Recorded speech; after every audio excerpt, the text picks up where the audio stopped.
అరే నీకోటి అడుగుతాను, నీకు ఇంగ్లీష్ బాగా వచ్చు కదా? వచ్చు. యు నో అంటే ఏట్రా? నీకు తెలుసు. నాకెలా తెలుస్తుందిరా, నువ్వు చెప్పు. యు నో అంటే నీకు తెలుసు.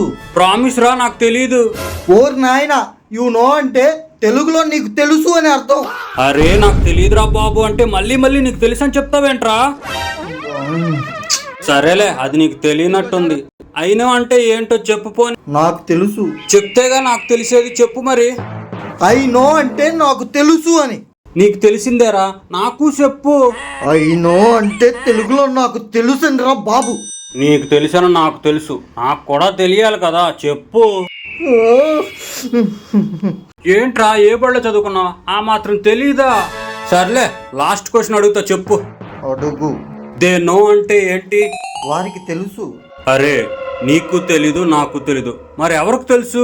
అరే దే నో అంటే వాళ్ళకి తెలుసు. ఎవరికి తెలుసు? వాళ్ళని పిలు, వాళ్ళనే అడుగుతా.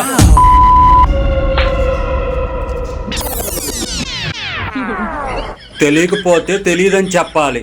అట్టా కొట్టేసుకుంటాడేంటి?